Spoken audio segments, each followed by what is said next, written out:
Hello guys, so welcome to the today's podcast जहाँ पे we are going to talk about option trading from for everyone from beginning जहाँ पे हम related to option trading सब कुछ पूछेंगे and our expert joining today are Ronak ji, Yashraj ji and Arush ji who are experts in that. So we can start. Yeah, first Ronak ji, good evening. कैसे हैं आप? Good evening Gaurav ji, कैसे हैं आप? मैं अच्छा हूँ। मैं बढ़िया sir so first and foremost question जो सब करते हैं what is option trading and why it is important in stock market trading. Okay, देखिए गौरव जी, अगर मैं बहुत लंबा जाऊंगा तो सेशन लंबा हो सकता है। तो एक सीधी सी बात हम करते हैं कि ऑप्शन ट्रेडिंग में लोग क्यों आते हैं। जैसे कि हमने हमेशा कहा है कि ऑप्शन ट्रेडिंग इनिशियली ऑप्शंस तो बनाया गया था आपके पोर्टफोलियो को हेज करने के लिए, बट नाउ डेज ऑप्शंस को यूज किया जा रहा है प्रॉफिट बनाने के लिए। खराब बात नहीं, अच्छी बात है, यू कैन मेक इट। तो ऑप्शन ट्रेडिंग वही है, अगर आपको एक सिंपल सा फंडा है, जिस आदमी के पास बड़ा कैपिटल नहीं है, जो बड़े कैपिटल वाले हैं वो फ्यूचर्स में काम करते हैं। अब फ्यूचर्स में काम क्यों करते हैं? क्योंकि उसमें कोई थीटा गेमा ये सब है ना नहीं होता है। लेकिन ऑप्शंस के अंदर ये सारी चीजें, चारों चीजें आ जाती हैं, डेल्टा गामा थीटा वेगा। अब ऑप्शन में काम क्यों किया जाता है? क्योंकि ऑप्शन में कैपिटल आपको काफी कम चाहिए। एग्जाम्पल, अगर आपको रिलायंस इंडस्ट्रीज के मान लो 250 का लोट है, आपको 250 शेयर्स लेने के लिए आपको 250 इंटू उसका प्राइस है प्लस जो 30% जो मार्जिन बन रखा है वही आपको देना है। लेकिन उससे भी कम में अगर आपको करना है तो आपको ऑप्शन में आना है। फ्यूचर्स में आपका ये है कि आपको मार्जिन डेली अप डाउन होता है तो आपको देना पड़ेगा, लेकिन ऑप्शन में ऐसा कुछ नहीं। आपने जो ऑप्शन मान लो 5 रुपए की चल रही है तो आपने 5 रुपए का लिया तो आपने 5 रुपए के हिसाब से ही पैसे देने हैं और आपने कुछ भी नहीं देना है। तो ये एक मेन रीजन है सभी लोग ऑप्शंस के अंदर आते हैं ऑप्शन में काम करने के लिए। और वही चीज आपके निफ्टी के अंदर है। आपको निफ्टी का फ्यूचर का लोट लेना, आपको 1.5 लाख चाहिए। वही अगर आपको निफ्टी का ऑप्शन में लेंगे तो आपको सिर्फ उसके प्राइस के बेस के ऊपर पैसा देना। अगर आपका 100 रुपीज का कॉल चल रहा है तो आपको 100 इंटू 50 यानी कि 5000 रुपीज देने हैं। लेकिन अगर आप उसी चीज को फ्यूचर्स में लेते हो आपको 1.5 लाख देना है। तो ये एक सिंपल सा, एक इजी सा जानने के लिए काफी है कि इसी वजह से लोग ऑप्शन में काम करते हैं, और करना भी चाहिए। क्योंकि जब बड़ा पैसा लेके भी तब उतना ही पैसा कमा रहे हो, छोटा पैसा लगा के भी आप उतना ही पैसा कमा सकते हो अगर आपको इसके बारे में जानकारी है तो मेरी नज़र में ये एक छोटा सा एग्जांपल था ऑप्शंस क्यों जरूरी है, क्यों करना चाहिए और क्या है ये। Thank you sir. Yashraj ji, आपको भी same question why option trading is important and देखिए, या जी जी, थैंक यू रोहन। सबसे इम्पोर्टेंट चीज़ ये है कि ऑप्शंस को लोग जो हैं अच्छी तरीके से समझ ही नहीं पाते हैं कि ऑप्शन क्यों ज़रूरी है। सबसे बड़ी बात ये है कि जब भी आपको मार्केट के अंदर पैसा बनाना है तो आपको आपके रिस्क को डिफाइन करना बहुत ज़रूरी होता है। ठीक है, हम चाहे जितना ही कह लें कि इक्विटी हुआ, फ्यूचर्स हुआ, इन ट्रेडिंग में आपका रिस्क डिफाइंड है, बट एक तरीके से आप ससेप्टेबल होते हो। डाउनसाइड कितना भी जा सकता है, अपसाइड भी कितना भी जा सकता है। यूजुअली हमको पता है कि अगर हम रीजनेबल हों तो प्रॉफिट हम लोग बहुत लंबा नहीं खींच पाते, लेकिन लॉसेस में हम लोग बहुत लंबा बैठ जाते हैं। For beginners, for people who are just trying to be successful here but not able to do that. So options के अंदर एक पावर है जहां पर आप, अगर if you talk about buying a naked call, तो हमें पता है कि हमारा ये मैक्सिमम रिस्क है, राइट? तो ऑप्शन ट्रेडिंग इसलिए इंपॉर्टेंट है और इसको इसलिए समझना जरूरी है क्योंकि हम यहाँ पर एक लिमिटेड रिस्क ले करके, अगर हमारा मार्केट को डायरेक्शन करने का जो मेथड है वो प्रूवन मेथड है, हमारे पास एक ट्रेडिंग सिस्टम है जो कि मार्केट की वेरियस कंडीशंस में अलग अलग सिस्टम्स हमारे पास में है, तो हम जो है उस डायरेक्शन को गेस करके एक लिमिटेड रिस्क लेकर के एक लंबा प्रॉफिट हम लोग बना सकते हैं।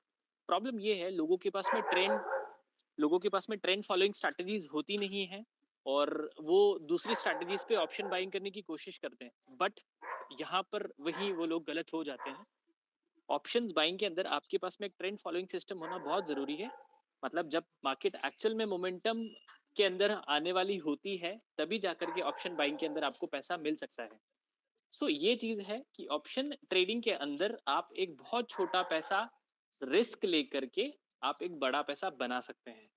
तो आप ओवरऑल जो है 35% 40% के विन रेट में भी आप एक सक्सेसफुल ट्रेडर जो कि कंसिस्टेंट बेसिस पे पैसा बना सकता है। सो इन चीज़ों को समझना बहुत ज़रूरी है। इसकी टेक्निकलिटी में आगे जैसे जैसे आप सवाल पूछेंगे वैसे वैसे मैं बताने की कोशिश करूंगा। तो अभी फिलहाल ये चीज़ जाना ज़रूरी है कि ऑप्शंस ट्रेडिंग जो है आपको एक बहुत अच्छी अपॉर्चुनिटी देती है कम रिस्क लेकर के बड़ा पैसा बनाने को। Okay, great great great. So जैसे कि अभी ऑप्शन ट्रेडिंग आता है तो बहुत वो होता है, option sellers and option buyers. हमने बहुत बार ये देखा है कि option sellers are more profitable compare to option buyers, so why is that? Do I need to answer? I mean आप मुझसे पूछ रहे हैं? या श्योर सर। ओके, आपका क्वेश्चन एक बार प्लीज रिपीट करेंगे, बीच में थोड़ा सा फ्रीज हुआ। Why option sellers are more profitable compare to options buyers? ठीक है, ओके। देखिए, ऑप्शन सेलर्स और ऑप्शन बायर्स पैसा कब बनाते हैं? ऑप्शन बायर पैसा बनाता है जब मार्केट ट्रेंडिंग होता है, और ऑप्शन सेलर पैसा तब बनाता है यूजुअली जब मार्केट साइडवेज होता है, राइट? सो अब आप ये समझ लीजिए कि मार्केट के अंदर जो स्मार्ट मनी होती है वो ट्रेंड लेकर के आती है, बट वो हमेशा अवेलेबल नहीं होते हैं बिकॉज उनका एक स्टाइल होता है ट्रेडिंग करने का, राइट? हम उसको मार्केट प्रोफाइल में ओटीएफ या अदर टाइम फ्रेम ट्रेडर्स भी कहते हैं, राइट? तो जो ओटीएफ का जो प्रेजेंस होता है वो मार्केट के अंदर एक लिमिटेड टाइम के लिए होता है usually.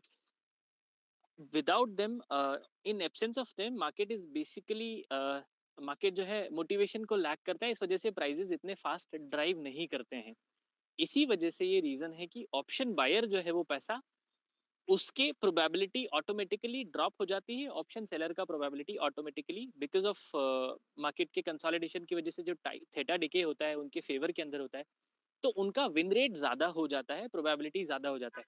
But that does not mean, इसमें आप नेसेसरीली ये नहीं कह सकते हैं कि ऑप्शन बायर जो है उसके वो प्रॉफिटेबल नहीं हो सकता है, ऑप्शन सेलर प्रॉफिटेबल हो सकता है। ये दोनों चीजें जो है सब्जेक्टिव है। हाँ, ये चीज जरूर है कि यूजुअली ऑप्शन सेलर्स जो है वो पैसा बनाते हैं because option seller is the person who is having more capital than an option buyer, right? So अब जिसके पास ज्यादा पैसा है, और यूजुअली हर बंदा जो मार्केट के अंदर who enters in the market he actually starts as an option buyer, but eventually जब वो ऑप्शन सेलिंग को अच्छे से समझता है तो उसके बाद वो ऑप्शन सेलिंग के अंदर जो है एक्सपीरियंस्ड जो प्लेयर्स होते हैं they are in option selling. So दूसरे फैक्टर्स हैं जिस वजह से ऑप्शन सेलिंग जो है वो ज्यादा प्रॉफिटेबल होती है rather than option buying. I think there is a issue with the space. लोगों के मैसेज आ रहे कि कोई वॉइस नहीं आ रही। 2 मिनट। गौरव जी भी ज्वाइन है। आपको आवाज आ रही है ना सर ठीक से यशराज जी? मुझे आपकी आवाज लाउड एंड क्लियर आ रही है सर। Okay okay. आपको मेरी आवाज आ आई रही है? थिंक मैं यस यस, बिल्कुल आ रही है। गाइस, अगर आपको कोई इशू हो वॉइस के relate, so you can just reconnect to the space. I think there is an issue with space sometimes, Twitter app, where people can't hear voice. I think Arush ji के साथ भी वही इशू आ रहा है। दे आर सेइंग कि space end का issue आ रहा है। He tried connecting, he'll try connecting again. तब तक के लिए हम स्पेस वैसे ही रखते हैं स्टार्ट, नो इश्यूज। ये रौनक जी, आपको नेक्स्ट क्वेश्चन, आपको importance of capital in option trading, because capital के बिना ऑप्शन ट्रेडिंग बहुत ये होता है, टफ जाता है। So why capital is important and how one can use it? Rohan ji, आपकी ना एक तो आवाज ना कट रही है, बीच से क्लियर नहीं आ रही है। आपने आधा आधा मुझे सुनाई दिया है, आधा नहीं सुनाई दिया है। ओके ओके, अभी आ रही है ठीक से? हाँ, आ रही है, अभी आ रही है, कट रही बीच में। Okay okay. सर सो उनकी आवाज अभी बिल्कुल सही आई है, तो शायद सर आप एक बार अपना भी इंटरनेट चेक करिएगा, उनकी आवाज मुझे सही आई बिल्कुल। हम्म। Okay okay. या रौनक जी, आपके लिए क्वेश्चन था कि importance of capital in option trading. Capital क्यों इम्पोर्टेंट है एंड एक लोग अगर ऑप्शन ट्रेडिंग कर रहे हैं तो उसको कैसे यूज कर सकते हैं? देखिए, कैपिटल तो आपको हर ट्रेड के अंदर चाहिए। बस यहाँ यह है कि आपको कैपिटल यहाँ कम चाहिए। कैपिटल ऑप्शंस के अंदर कम चाहिए कंपेयर टू आपकी और कोई भी ट्रेडिंग आप करते हो, खासकर फ्यूचर्स के अंदर। तो वही कैपिटल, अभी मुझे आपका पूरा सवाल अच्छे से समझ में नहीं आया कि आप पूछना क्या चाह रहे हो, लेकिन कैपिटल आपको जितना कम आपका कैपिटल है उतने ही कम कैपिटल से आप ऑप्शंस के अंदर ट्रेड ले सकते हो। लेकिन ध्यान रहे, मैंने हमेशा वही देखा है, जो कम कैपिटल लेके मार्केट में आते हैं, ऑप्शन में काम करते हैं, उनको कभी भी प्रॉफिट नहीं होता है। ठीक है, तो कम कैपिटल है तो आप ऑप्शन में काम कर सकते हो, लेकिन एक सही तरीका कम कैपिटल में काम करने का वही है कि आप स्ट्रेटजीज बना के काम करो। सिर्फ एक ऑप्शन को बाय कर लिया, कैपिटल कम है तो उसमें बाय करके बैठ गए कि आपको लॉटरी लग जाएगा, वैसा नहीं होता है। ये मार्केट है, यहाँ बड़े बड़े लोग, यहाँ देखिए मार्केट के अंदर बड़े बड़े प्लेयर बैठे हुए हैं। आपके छोटे से कैपिटल को उनका काम है कि आपकी जेब से निकालना। आप छोटा कैपिटल लेके आओगे, वो लेके चले जाएंगे, आप फिर बाद में बोलो मार्केट पैसा नहीं देता है। तो छोटे कैपिटल में काम करना है तो आप स्ट्रेटेजीज में काम करिए। तो गौरव, मुझे लगा था यही आपका सवाल था कि कैपिटल कम में कैसे काम करना है, तो I think I answered it well. Thank you sir. मैं कुछ ऐड करूं sir? Yes yes sure sir. Okay, देखिए क्या है, ऑप्शंस बाइंग के अंदर आप देखोगे कि निफ्टी का आपको कोई एटीएम ऑप्शन लेना है वीकली तो 100 रुपए का प्रीमियम होता है। एग्जाम्पल के तौर पे 50 का लॉट साइज है, 5,000 में आप वो ट्रेड ले सकते हैं। अगर आप ये चीज समझने की कोशिश करिए कि आपके अकाउंट में सिर्फ 5,000 है और आपने पूरा का पूरा एक ट्रेड के अंदर या सारा का सारा पैसा ऑप्शंस बाइंग के अंदर अगर एग्जॉस्ट कर दिया, तो यूजुअली हम देखते हैं ऑप्शंस बाइंग के अंदर आपको 20, 30, 40% के प्रीमियम के स्टॉप लॉसेस होते हैं। सो यहाँ पर आपको ये चीज करना चाहिए कि instead of betting all the money you have on one trade और सारा का सारा ऑप्शंस बाइंग में डिप्लॉय करने की बजाय आपको ना एक उसमें एक बैलेंस अमाउंट रखना चाहिए। रिस्क मैनेजमेंट को अगर फॉलो करना है, आपको पता है, मैं एक सिंपल सा रूल फॉलो करता हूँ कि whatever options I am buying, I actually consider it half the moment I take the trade in. मेरे को पता है कि 100 रुपए का ऑप्शन है, ये 50 रुपए हो चुके हैं। So whether I am able to take 2,500 rupees loss on that particular trade, how much money do I need to have. So मेरा एक स्टैंडर्ड रूल है कि अगर आपको ऑप्शन बाइंग में मैक्सिमम रिस्क लेना है 5% का ऑप्शन बाइंग के अंदर, so I need to buy I actually require only 5,000 rupees to buy that option, but I need to have at least of 50,000 rupees in order to manage the risk. सो इस type से capital का होना इसलिए important है कि चाहे कम पैसा लग रहा है, लेकिन आपको ये चीज समझना जरूरी है कि उसका फ्लिप साइड क्या है, अगर लॉसेस होंगे तो कितने बड़े हो सकते हैं। So that is what I would like to add on. Thank you sir. Gaurav ji, आपका अगर कोई क्वेश्चन है तो आप पूछ सकते हैं। आई थिंक मैं आरुष जी के साथ थोड़ा बात करता हूँ, उनका थोड़ा इश्यू आ रहा है नेटवर्क का। गौरव जी। हाँ जी, गौरव जी बोलिए। आई थिंक ये गौरव जी का issue. No worries. Aarush ji आ तो गए हैं, शायद उनको नहीं मिल रहा है यस यस, चांस। उनको थोड़ा इश्यू आ रहा है कि उनको स्पेस खत्म हो गया ऐसा मैसेज आ रहा है जब वो कनेक्ट करने के लिए ट्राई कर रहे हैं, तो वही थोड़ा सॉल्व कर रहा हूँ। नो वरीज, तब तक के लिए हम नेक्स्ट क्वेश्चन लिखते हैं। सो रौनक जी, आपसे एक क्वेश्चन था। जब ऑप्शन ट्रेडिंग करते हैं, so how can one use stop loss? देखिए, ऑप्शन ट्रेडिंग के अंदर जैसे कि यशराज जी ने कहा, थोड़ा सा ऐड उन्होंने किया था। अब पॉइंट वही है कि आपको स्टॉप लॉस तो आपका वही रहता है जो आपके टेक्निकल एनालिसिस के बेस के ऊपर। जैसे आप बोल रहे हो कि अगर आप 5% का स्टॉप लॉस लगा लो तो वो 5% आपका इमीडिएटली हिट होने वाला है। आप 5% लेके चलोगे ना, हिट हो जाएगा। आपको स्टॉप लॉस वहां रखना है जहां पर आपका मेन सपोर्ट है, वो चाहे आपका 10% दूर हो, चाहे वो 20% दूर हो। आप 5% का स्टॉप लॉस रख के 20% प्रॉफिट लेके चलोगे तो आपको मैक्सिमम टाइम के आपको लॉस ही होने वाला है। तो आपको स्टॉप लॉस वहां रखना है, चाहे वो आप ऑप्शन में काम करो, चाहे आप फ्यूचर्स में काम करिए, चाहे आप कैश में काम करिए। मेरा जहां तक मेरा जो मैं जब ट्रेड करता हूँ तो मैं तो स्टॉप लॉस वहीं रखता हूँ। मान लीजिए कि आपने 100 रुपीज का कॉल बाय किया, मेरा स्टॉप लॉस है 50 रुपीज का, तो 50 रुपीज का स्टॉप लॉस तो मेरा 50% हो गया ना। उस कंडीशन में या आपको बस दो ऑप्शन हैं, या तो आप 50 रुपीज का स्टॉप लॉस रखिए आपका रिस्क मैनेजमेंट मैनेज करने के बाद, लेकिन आपका रिस्क मैनेजमेंट आपको उसी तरीके से करना है कि आपका लॉस जो है वो आपके कैपिटल का 2% या 5% ऊपर ना हो। अब 50% नीचे का अगर स्टॉप लॉस है तो डेफिनेटली आप जो देख रहा है तो वो तो यही समझेगा यार 50% का लॉस मान के 50% कैपिटल गया। नहीं, ऐसा नहीं होता। आपको इस तरीके से पोजीशन साइजिंग करनी है कि आपका लॉस जो है आपका 2% से लेके 5% के ऊपर कैपिटल ना हो। इस तरीके से चाहे आपका स्टॉप लॉस नजदीक का है, अगर आप 5% का स्टॉप लॉस लेके चलते हो, तब भी आपकी जो है पोजीशन साइजिंग उसी तरीके से होनी चाहिए। लेकिन आप जितना नजदीक का स्टॉप लॉस लेके चलोगे, उतने ही ज्यादा है उसमें स्टॉप लॉस हिट होने के चांसेस। तो स्टॉप लॉस आपको वहां रखना है जहां पर काफी स्ट्रॉन्ग सपोर्ट है। चाहे आप इन फ्यूचर्स में काम करें, ऑप्शन में काम करें, कैश में काम करें, आपका जो मेन सपोर्ट है वही आपका स्टॉप लॉस होना चाहिए। लेकिन ध्यान रहे, रिस्क मैनेजमेंट आपके अपने हाथ में, दूसरे के हाथ में नहीं, आपके अपने हाथ में है। और वही जैसे सर ने कहा कि हमेशा हर बार मैं भी कहता हूँ कि सारा का सारा कैपिटल आप एक ट्रेड में नहीं लगा सकते। अगर आप लगाते हैं तो दुनिया के सबसे बड़े बेवकूफ आप हैं। आप मार्केट से जितना मर्जी जोर लगा लो, 100 साल काम कर लो, आप मार्केट में दे के जाओगे, किसको दोगे? उसके लिए मैं बैठा हूँ, आपने मुझे पैसे देने हैं, यशराज जी को देंगे या अरु जी को देंगे, ये तीनों ही कमाने वाले हैं। आप तो कमा नहीं पाओगे क्योंकि आप तो रिस्क मैनेजमेंट ही फॉलो नहीं कर रहे हो। मार्केट का पहला फंडा है रिस्क मैनेजमेंट। आपका अगर 1 लाख का कैपिटल है तो 1 लाख के कैपिटल के ऊपर आपने रिस्क मैनेज करना है, ना कि आपने जो कैपिटल डिप्लॉय है उसके करना है। तो स्टॉप लॉस वही है, जो इम्पोर्टेंट सपोर्ट है वही आपका स्टॉप लॉस है। अगर आप शॉर्ट कर रहे हो तो इम्पोर्टेंट रेजिस्टेंस है, वही आपका स्टॉप लॉस है। आप 5% का स्टॉप लॉस, 10% का स्टॉप लॉस लेके काम करोगे तो काम नहीं बनेगा दोस्त। गौरव।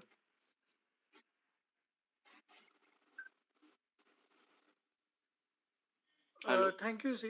गौरव जी, आपका आवाज नहीं आ रहा आई थिंक स्पेस में। आई थिंक उत्कर्ष जी भी ज्वाइन हो गए। Hello Utkarsh ji, how are you? Hello, sir. I am very good. Sorry for the delay. How are you guys? No issue sir.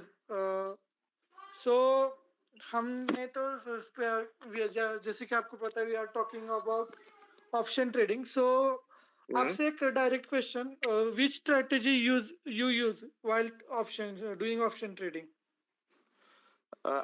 I use triangles and non-directional from non-directional strategies, and I use directional strategies. और उसका strategy वो तो discretion based है, मतलब both are discretion based, but non-directional में triangle पसंद करते हैं और directional में तो जो naked option selling ITM जो करते हैं वो करते ही हैं। रोहन, मेरा एक क्वेश्चन है उत्कर्ष जी से। जी सर। प्रीमियम डीके का इम्पोर्टेंस क्या है सर? सर हम लोग प्रीमियम एक्चुअली नॉन डायरेक्शन जब हम स्ट्रैंगल करते हैं तो दैट इज वेरी स्पेसिफिक कि भाई अगर लग रहा है मार्केट साइडवेज है तो तब तक के लिए बैठते हैं जब तक कि मार्केट साइडवेज है।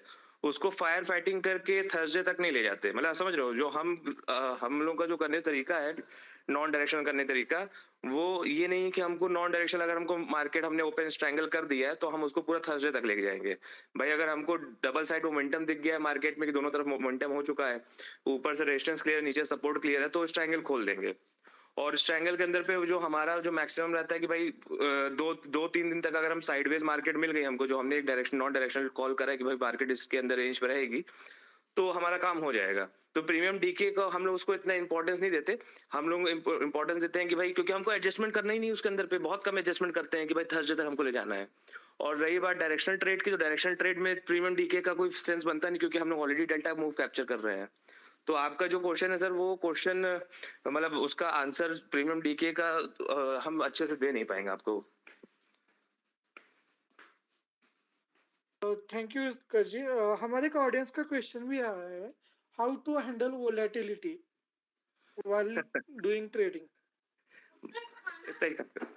तो वोलेटिलिटी सर ट्रेडिंग के अंदर पे तो रहती ही रहती है। और देखो तो क्या होता है ना, वोलेटिलिटी में फंसना नहीं है। वोलेटिलिटी देखो दो दो दो होता है। जैसे आप किसी भी गिवन पॉइंट ऑफ टाइम में या तो सांस ले रहे होगे या तो सांस छोड़ रहे होगे। सिमिलरली हमेशा मार्केट में दो फेज होता है, एक है तो वोलेटिलिटी कॉन्ट्रैक्शन होता है और एक होता है वोलेटिलिटी एक्सपेंशन। तो लोग क्या करते हैं, जो बिगिनर, जो हमने भी करा था और बहुत सारा पैसा लूज किया था, वो सब बेवकूफी है हमें, कि जब भी मार्केट एक बड़ा मोमेंटम दे देती तब हम ट्रेड करने की कोशिश करते हैं, तब हम उसको कैच करने की कोशिश करते हैं। तो ये लेटर जब कई कुछ मेंटर्स मिले और जब उसको खुद को हम लोगों ने बैक टेस्टिंग करके देखा कि मार्केट में सबसे अच्छी अपॉर्चुनिटी, रिस्क रिवॉर्ड की अपॉर्चुनिटी मिलती है जब मार्केट में वोलेटिलिटी कॉन्ट्रैक्शन हो। तो जब आप कॉन्ट्रैक्शन में ट्रेड ले रहे हो और हायर टाइम फ्रेम एनालिसिस के साथ ले रहे हो, लेट्स से वीकली डेली आपका बेरिश है और डेली पे कॉन्ट्रैक्शन हो रहा है या फिर आवली टाइम फ्रेम पे कॉन्ट्रैक्शन हो रहा है, तब आप ट्रेड ले रहे हो तो आपका रिस्क रिवॉर्ड अच्छा है। फिर जब आप क्योंकि वोलेटिलिटी के एक्सपेंशन को एक्सपेक्ट कर रहे हो, तब आप वोलेटिलिटी में फंसोगे नहीं। ऐसा नहीं होगा अभी फंसोगे नहीं, हो सकता है कि आपका बेरिश व्यू है और मार्केट एक्सपेंशन कर दे बुलिश की ओर पे, तो ऑब्वियस बात है वहां पे स्टॉप लॉस लेके चले जाओगे। तो जब हम लोग कॉन्ट्रैक्शन वोलेटिलिटी कॉन्ट्रैक्शन के फेज में जब एंट्री लेते हैं तो रिस्क रिवॉर्ड अपना रिस्क रिवॉर्ड बहुत अच्छा होता है, बी अपने पास वी आर एक्सपेक्टिंग कि हाँ भाई मार्केट के अंदर वोलेटिलिटी एक्सपेंशन होगा। तो जब आप जिस चीज के लिए रेडी हो तो उसमें उसको मैनेज और उसको मैनेज करना और उसमें फंसने का कोई चांस ही नहीं बनता।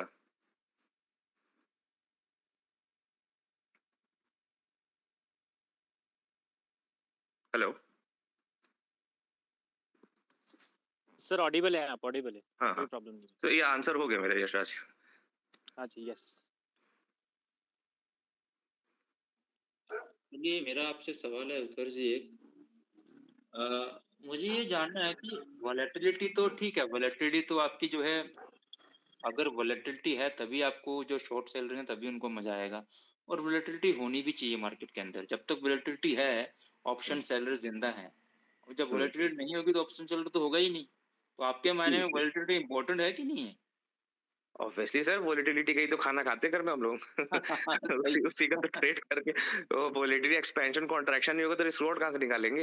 हाँ एक तो बस एक यही है। लेट्स से कि एक 3% की कैंडल बन गई, ये जो वोलेटिलिटी एक्सपेंशन कॉन्ट्रैक्शन या तो बुलिश हो सकता है बेरिश भी हो सकता है, बट सपोर्ट रेजिस्टेंस के आसपास पे हमेशा कॉन्ट्रैक्शन देखने को मिलता है। जैसे अभी निफ्टी ने कॉन्ट्रैक्शन करा तब फिर एक बेरिश मोमेंटम आया, और उसके पहले भी कॉन्ट्रैक्शन करा तब बुलिश मोमेंटम, एक बेस बनाया तब बुलिश मोमेंटम आया था अभी पिछले हफ्ते। तो जब तक कॉन्ट्रैक्शन होगा नहीं तो अपने को अच्छा रिस्क रिवॉर्ड मिलना नहीं है। और जब मार्केट कॉन्ट्रैक्शन करना शुरू कर देती है, जब लोग बोलते हैं मार्केट डल है, उसी टाइम पे अपॉर्चुनिटी अच्छी मिलती है, उसी टाइम पे ट्रैपिंग्स मिलेंगी, उसी टाइम पे आपको ट्रैप अच्छा मिल गया आपको, मान लीजिए तो आपको एक कैंडल 5-15 मिनट का भी चार्ट देख लो तो एक कैंडल का आपका स्टॉप लॉस है, टारगेट खाने के लिए पूरा डेली का कैंडल है। तो ऊपर से एक नहीं 2-3 डेली कैंडल, एक जो इंपल्सिव मोमेंटम निकलता है, इंपल्सिव में वेव जब निकलती है, लेग निकलती है मार्केट के 3 से 5 कैंडल का डेली टाइम फ्रेम पे निकलती है, तो रिस्क रिवॉर्ड काफी अच्छा बन जाता है उस टाइम पे। तो कॉन्ट्रैक्शन मतलब जो वोलेटिलिटी गई तो हम लोग रिस्क रिवॉर्ड लेके घर में खाना खाते हैं।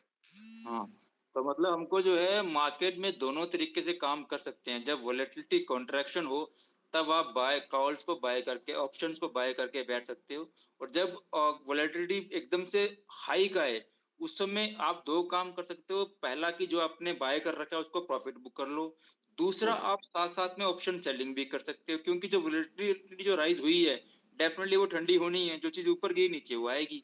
तो फिर आप ऑप्शन सेलिंग के अंदर ही पैसा बना सकते हैं। सिंपल सा तरीका है मेरे हिसाब से, अगर आप ऑप्शन में ट्रेडिंग करना चाहे कोई तो। ये जो आप सिंपल बोले सर, इसमें ही थोड़ा सा मेरा डिफरेंट टेक है। हम डायरेक्शनल ऑप्शन सेलिंग करते हैं, हम ऑप्शन बाय नहीं हाँ करते।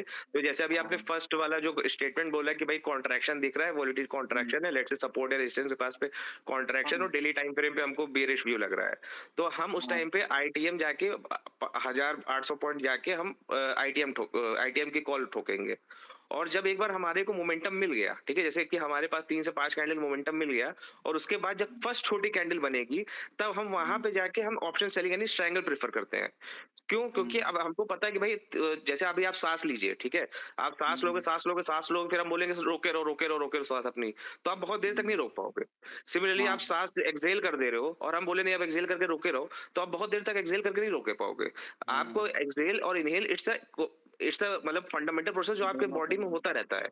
सिमिलरली मार्केट 3 से 5 कैंडल का एक मोमेंटम देने के बाद पे अगर कोई अपने सपोर्ट, जैसे जब हमने एक बार डायरेक्शनल ट्रेड मिल गई हमको, ठीक, डायरेक्शनल ट्रेड लेने के बाद पे नॉन डायरेक्शनल ट्रेड मिलती है अपने को, स्ट्रैंगल ओपन करते हैं। फॉर एग्जांपल हमने बेरिश मोमेंटम प्ले किया और 3 से 5 कैंडल का मोमेंटम मेरे को मिल गया डेली टाइम फ्रेम पे, और हम देख रहे हैं कि मार्केट एक अच्छे सपोर्ट के जोन पे है या फिर 50 मूविंग एवरेज के आसपास है, 200 मूविंग एवरेज के आसपास है, और ऑलरेडी मोमेंटम कर चुकी है, 3-5 कैंडल का मोमेंटम डेली टाइम फ्रेम पे कर चुकी है।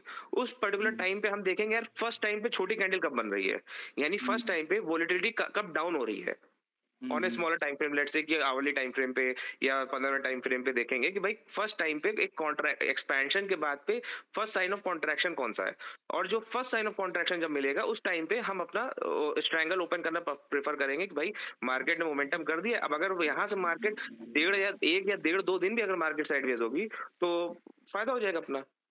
हेलो हाँ। हेलो तो हेलो हेलो। हाँ माय हाँ क्वेश्चन माय क्वेश्चन फ्रॉम उत्कर्ष भाई। हाँ भाई भाई, क्या हाल चाल? हाँ सर, मेरे को ये पूछना था भैया कि I am following, first of all you and Power Stock sir helped me a lot. You and Manas bhai, thanks for this. But I have one question. Like you guys enter in a trade where like your setups. I am hmm, following you since 6 months. But my question is just simple. You wait for 15-minute candle for bullish or bearish to enter in a trade, or you just enter at the 5-minute green candle or red candle. देखो हिमांशु भाई, ये ना question आपने बहुत tricky question पूछा है, क्योंकि जैसे आप ये जो क्वेश्चन है, हम लोग ट्रेडिंग को ना एकदम रूल बेस्ड बनाने की कोशिश करते हैं कि भाई 15 मिनट में ये होगा तो हम यही करेंगे बस, वहाँ तो अदरवाइज हम कुछ नहीं करेंगे। तो ये अब क्या है कि आप स्टार्टिंग में कुछ रूल्स आपको बनाने पड़ते हैं। जैसे आप स्टार्टिंग में एक रूल बनाते हो कि हाँ भाई, हम गाड़ी चला रहे हैं तो हम 70 की स्पीड के ऊपर नहीं गाड़ी चलाएंगे। पर आप ओवर द टाइम, आज से 10 साल बाद लगातार तो ऐसा इस रूल पे फॉलो करोगे नहीं कि हम 70 की स्पीड पे गाड़ी ऊपर ही नहीं ले जाएंगे। तो अब आप जब नई नई स्कूटी चला सकते हो तो आप सोचते हो भाई ट्रिपलिंग नहीं करेंगे, पर ऐसा तो है नहीं, ट्रिपलिंग भी करते हो आफ्टर सम टाइम जब आप उसमें प्रो हो जाते हो। ऐसा नहीं बोले ट्रिपलिंग करना चाहिए, बट जरूरत पड़ती है करते हो, स्टूडेंट हो, कॉलेज है आपका, करते हो। तो इसी तरह जब आप ये देखते हो ना कि 15 मिनट में कर रहे हैं, आपको अभी स्टार्टिंग में अगर आपको जैसे बहुत सारी ट्रेड ले रहे हो तो आपको ट्रेड कम करना है, तो you can make clear cut rules कि हाँ भाई हम 15 मिनट के क्लोजिंग पे ट्रेड लेंगे।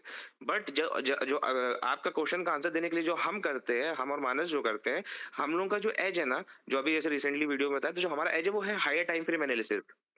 कि हम हमारा एज 5 मिनट 15 मिनट की कैंडल नहीं है कि बुलिश बेरिश एंगल्फिंग हमारा एज नहीं है। मेरा एज है कि भाई हायर टाइम फ्रेम क्या कर रहा है। हायर टाइम फ्रेम बोले तो वीकली डेली पे अगर हमको दिख रहा है कि भाई मार्केट बेरिश मोमेंटम में है, तो और मार्केट मेरे एक रेजिस्टेंस जोन पे है, हायर टाइम फ्रेम एनालिसिस हो गई, जोन आपका मिल गया, सपोर्ट या रेजिस्टेंस का, आपका रेजिस्टेंस का जोन मिल गया, वहां पे हमको तीसरी चीज देखते हैं कॉन्ट्रैक्शन।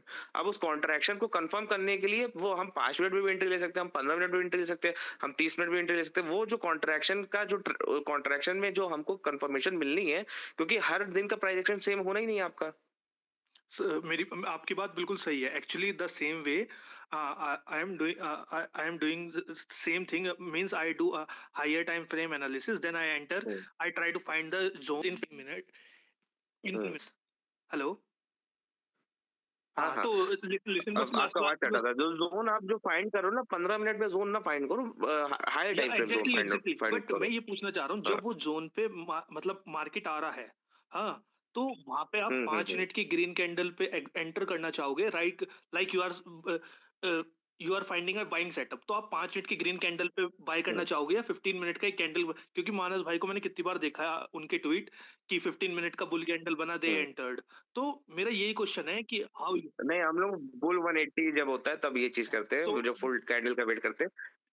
आपका जो हिमांशु, जो आपका क्वेश्चन है ये है, देखो जैसे जोन पे अप्रोच कर गया मार्केट, ठीक है, हम एक छोटा से स्मॉलर टाइम फ्रेम में एक मोमेंटम शिफ्ट कोशिश कर रहे हैं ढूंढने की।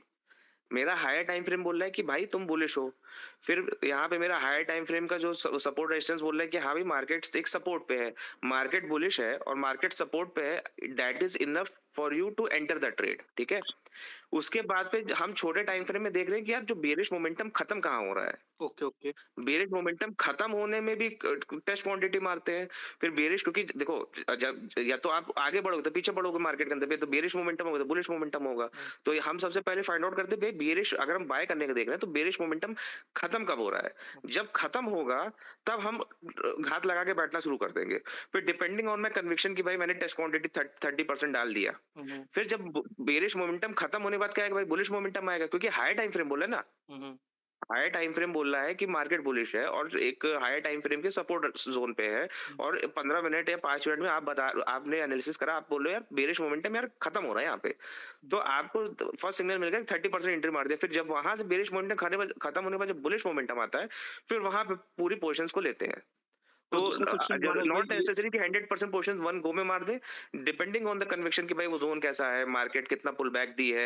We are not breakout trader, if you are following for 6 months तो आपको पता है कि हम लोग ब्रेकआउट ट्रेडिंग नहीं करते हैं, यस यस आई नो, हम लोग you just try contraction to पे फाइंड एंट्री द। करते हैं।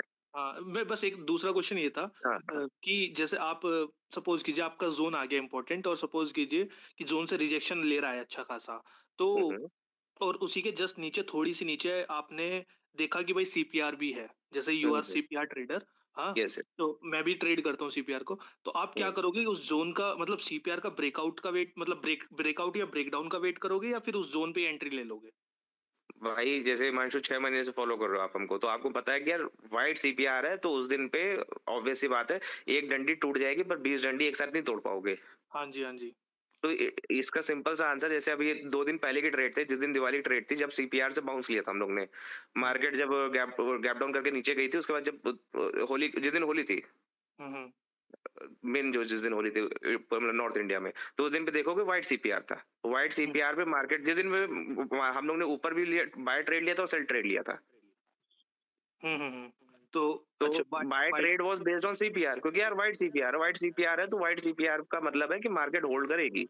हम्म तो अगर हम कोई, जैसे आपने बोला कि अगर हम बेरिश ट्रेड देख रहे हैं और मेरे मुंह के सामने नैरो सीपीआर है, तो हम ट्रेड उसके पहले ले लेंगे, ओके क्योंकि ओके हमको नैरो सीपीआर डंडी तोड़ना आसान है। अब वहीं पे 20 डंडी अगर व्हाइट सीपीआर है तो आई विल पर्सनली वेट, या फिर हमको इतना अच्छा ट्रैपिंग मिले ऊपर से, प्रीवियस डे हाई के आसपास से ट्रैपिंग मिल जाए, क्योंकि that is the first time कि हाँ भाई ट्रैप्स तो आ गए। जब ट्रैपिंग हो गई है तो ऑब्वियस सी बात है सीपीआर टूटेगा, क्योंकि अगर कोई आदमी दूसरी तरफ से फंसा है तो उसको हटने के लिए उसको उल्टे बटन दबाना, मतलब अगर बाय साइड फंसा है तो उसको एग्जिट मारने के लिए सेल वाला बटन दबाना ही पड़ेगा।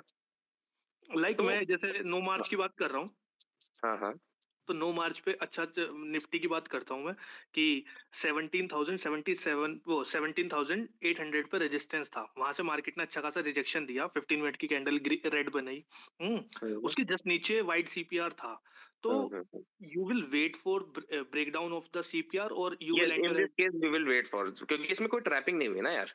बट हम लोग गॉट ने इट। उस दिन पे बैंक निफ्टी लिया था। इफ यू 9 तारीख को देखोगे, निफ्टी को ट्रेड नहीं करते जल्दी, तो बैंक निफ्टी हम लोग का था। तो 9 तारीख को देखोगे जो हम लोग का पहला बाई था, I guess you are from TM gold also, तो जो या अपना जो पहला बाई था आईटीएम में, जो हम लोग ने 41,800 का पुट बेचा हुआ था सुबह सुबह उस 10 बजे के आसपास से, देखो व्हाइट सीपीआर पे बेचा हुआ था। हाँ अब जी व्हाइट सीपीआर के बाद जब सेलिंग ट्रेड आई थी, उस समय बंद करके हम तो होली खेलने चले गए, मानस वो ऑन स्क्रीन। तो जब सेलिंग ट्रेड थी, उसने सीपीआर के ऊपर ट्रेड लिया था, सेलिंग वाली क्यों लिया था, क्योंकि इट वाज ट्रैप। जब ट्रैपिंग होगी तो व्हाइट सीपीआर की वैल्यू नहीं मेरे लिए, ट्रैपिंग नहीं है तब व्हाइट सीपीआर की बहुत बड़ी वैल्यू मेरे लिए। गॉट इट गॉट इट, यही मेरा क्वेश्चन था। Thank you so much for your help, and you and power stocks are made me good trader. Thank you for your help. Pleasure भाई, pleasure भाई। थैंक यू हिमांशु जी।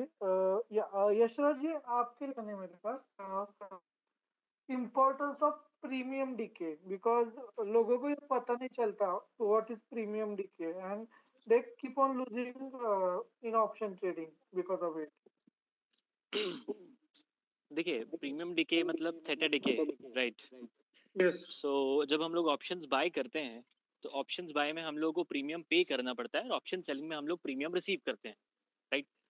तो इसका basic difference ये है कि ऑप्शंस बाइंग जब हम लोग करते हैं, हमें प्रीमियम जब पे करना होता है, तो यूजुअली हमारा जो भी ट्रेड होता है उसका ब्रेक इवन जो जिस पर्टिकुलर पॉइंट पे हम लोग लेते हैं उससे हायर होता है, राइट?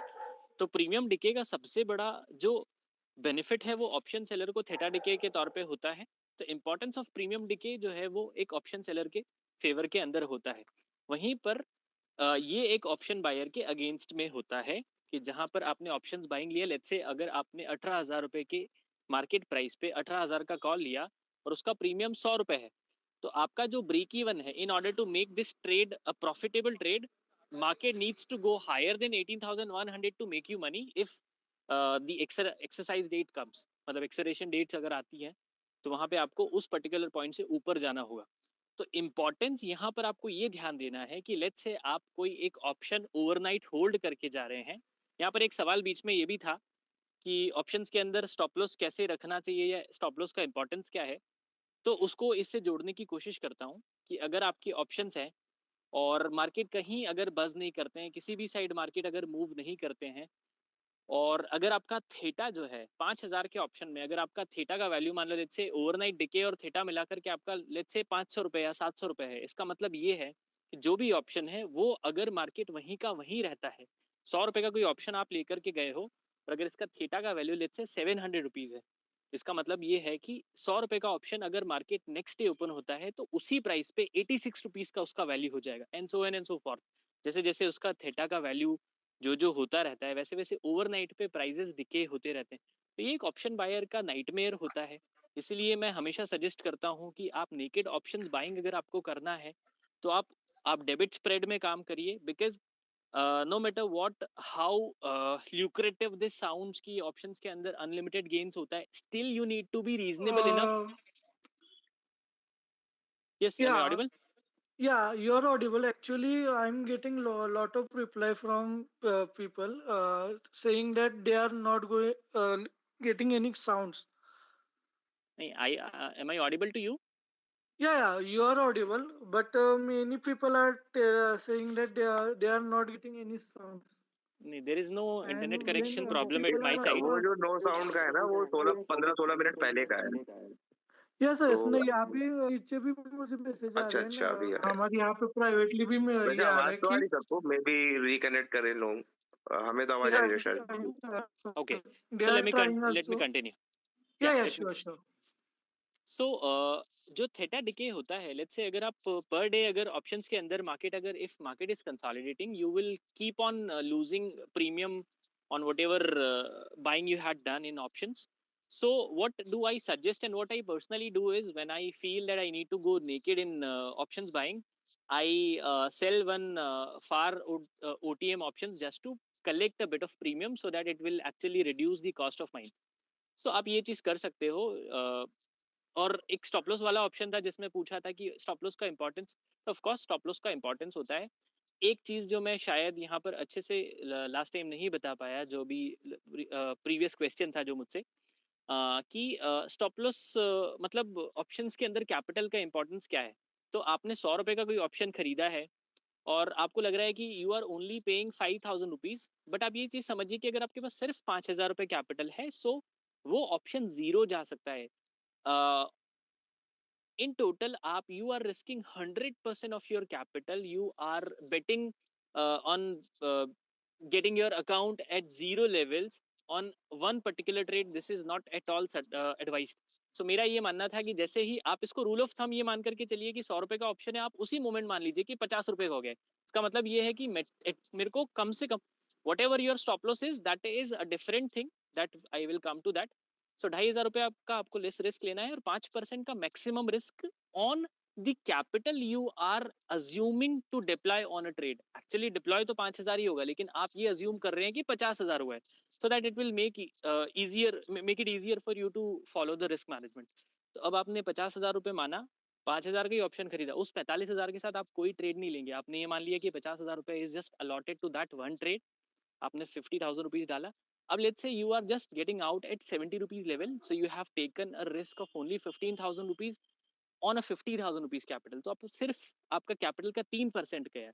सो स्टॉप लॉस आपको अपने सिस्टम के हिसाब से फॉलो करना है, आपके सेटअप्स के हिसाब से फॉलो करना है, लेकिन आपको कितना कैपिटल एक ट्रेड पे अलॉट करना है, तो उसका ये सिंपल सा रूल विच आई फॉलो, कि अगर 200 रुपए का ऑप्शन है वो 100 रुपए का हो गया है, भूल जाओ उसको कि 100 ही हो गया है वो, मतलब मेरा 5,000 रुपए तो जाना ही है. अब 5,000 से कम जाता है तो अच्छी बात है, पर 5,000 रुपए पे तो मेरे को आधा हो जाए ऑप्शन, मतलब कभी भी मैंने कभी आज तक ऐसा बहुत रेयरली देखा है कि कोई ऑप्शन आपने बाय किया और वो आधा हो गया और वहां से वो ऊपर चला गया. It's quite difficult for options to make that huge amount of moves. I hope मैंने आंसर दिया है. अगर इसमें कुछ डाउट है तो you can ask me again. Yes yes, so मेरा डाउट एक ही है, this is for theta decay but there are also other right, like gamma decay or beta decay. Yes yes. So what देखिए are the Greek, difference between that? हाँ जी, हाँ जी, देखिए delta gamma theta and vega, there are 4 important Greeks. जो RH rho जो होता है, that is completely that is on that depends on the interest rates. So वो बहुत रेयरली ही move करता है. ठीक है. सो जो इंपॉर्टेंस होता है ग्रीक्स का, अगर हम लोग देखें, delta is something which actually is responsible for your options to move. Let's say if underlying is moving 100 rupees in your favor, and if that option which you are holding has a delta of 0.5, that means your option prices will move by 50 rupees in your favor. मतलब वो 50% move आएगा. So whatever delta amount you are buying, you need to be really mindful about that. If you are an option buyer, what do I suggest is you always you must go either ATM अगर आप बहुत ही ज्यादा aggressive trade करना चाह रहे हैं, या फिर आपको slightly in the money. So my rule is you need to at least buy a delta of 0.75. So delta का importance वहाँ होता है जहाँ पर आपको एक ऐसी ट्रेड करना है which has at least, देखिए जो भी amount of delta you are buying, let's say 75 का delta अगर आप ले रहे, that has a meaning, right? कि 75% chances हैं कि वो option जो है वो ITM, that means at least that will not give you any loss, right? तो ये चीज जो है डेल्टा, वहां से आप ऐसे रिलेट कर सकते हैं. Gamma is something which is responsible for delta's move.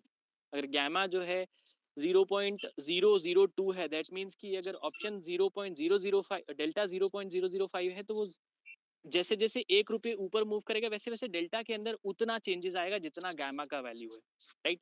Then हम लोग थीटा की बात कर चुके हैं, टाइम वैल्यू, राइट, जहां पर थीटा लेट्स से अगर ₹600, that means if market does not move in any direction and next day market उसी पॉइंट पे स्टार्ट होता है, so you will lose ₹600 because of the theta value of option. You will understand this, you might have heard this a lot of times that एक chips के packet में हवा और chips दोनों होता है. So there are two things in an option premium. One is intrinsic value and the second one is time value, right? ये जो Greeks हैं वो अलग चीज है, लेकिन intrinsic value मतलब जो कि actual value है, जो raw उस option का प्राइस है. कि अगर 18,000 रुपए का option है, 18,100 का आपने ट्रेड लिया, तो there is no intrinsic value, right? So जो भी अगर ITM option है तो ही intrinsic value है. तो थीटा डिके वहां पर आपको इस हिसाब से समझना है कि जो भी थीटा डिके है, that amount needs to go and you need to actually consider that wiped out from your premium. And finally जो है IV या फिर implied volatility या फिर वेगा जो हम लोग कहते हैं, that is the most important part of an option. ये इसका एग्जाम्पल मैं देना चाहूंगा कि on budget days बहुत सारे लोग क्या करते हैं, स्ट्रैंगल्स बनाते हैं, लॉन्ग स्ट्रैंगल बनाते हैं कि यार किसी ना किसी डायरेक्शन में मार्केट 1,000 रुपए तो मूव करेगा. लेकिन यू नीड टू अंडरस्टैंड कि उस समय आईवी इतना हाई होता है कि जो प्रीमियम्स यूजुअली 200 रुपए होते हैं वो 500 रुपए होते हैं. और जैसे इवेंट खत्म होता है, बिकॉज ऑफ आईवी क्रश और आईवी ड्रॉप, वो प्रीमियम जो है, even if market is moving in one direction quite rapidly, still the premiums won't move. एक साइड का प्रीमियम तो ऑब्वियसली काफी तेजी से गिर जाएगा जो अपोजिट डायरेक्शन में जो जा रहा है, और दूसरा वाला ऑप्शन बढ़ेगा तो बहुत ही कम बढ़ेगा. इन टोटल आपको गेन नहीं मिलना है. सो आईवी जो है आपको समझना है, when the implied volatility is low, you have to be a buyer in the options. When IV is high, you can be a seller because of you are getting higher premium on the table. तो चारों Greeks हैं. आपको थोड़ा बहुत देखिए, you do not need to do a PhD in order to become a profitable trader, पर at least आपको थोड़ा बहुत इनका फंक्शनिंग पता होना जरूरी है. बिकॉज बहुत सारी ऑप्शंस की स्ट्रैटेजीज हैं. जैसे रेशियो स्प्रेड आप करेंगे, रेशियो स्प्रेड में बैक रेशियो स्प्रेड जो भी करेंगे आप, बैक रेशियो स्प्रेड में आपको आईवी समझना बहुत जरूरी है. बिकॉज वहां पर वो बहुत ही पावरफुल स्ट्रैटेजी जो बहुत कम लॉस में आपको बहुत अच्छा गेन दे सकती है. I personally do it on intraday, and whenever I see that there may be good move in upcoming 1 or 2 sessions, I go for it. So वहां पर आईवी का इंपॉर्टेंस समझना आपको बहुत बहुत बहुत क्रिटिकल और बहुत जरूरत है. Okay. Thank you. I think we can close out now because many of people are not getting anywhere. So we can actually reschedule this space if you guys are ready. Because I'm getting a lot of messages that they are not getting any voice. Rohan, हम इसको वापस फिर plan कर सकते हैं अगर problem है तो. ठीक है, कोई इशू Yes, नहीं yes. Utkarsh ji, Ronak ji, if you guys are okay with it, we can replan this space on Wednesday. Yeah, we can do it on maybe tomorrow या फिर Monday, Tuesday, कभी भी कर सकते हैं. हाँ, Yes. Plus मेरा भी यही same view. Yeah, Ronak ji, आप ठीक है? Then we can we can do it on Wednesday. I think at the same time because we can a lot of people are messaging me and in the comments also they are not getting any voice. Sir ये Twitter का कोई issue होगा शायद, मुझे लग रहा है. Yes. Actually, और आरुष जी के साथ भी वही हो रहा था. When I'm sending them speaker invite, right? They are Twitter app crashing. हाँ, वो So हो रहा होगा sir. Yeah, issue is with the Twitter app. We can reschedule this space on Wednesday. हाँ, रिस्केड्यूल कर लीजिए सर, कोई प्रॉब्लम नहीं है. Yes. So चलिए, guys, we are Okay, going thank you so to much, sir. reschedule Thank you this everyone space for on Wednesday. listening today. Thank you हाँ, रौनक sir, thank you उत्कर्ष भाई। Thank you आशीष भाई, thank you guys, good night. Thank you guys, Thank you, sir. Thank you for joining.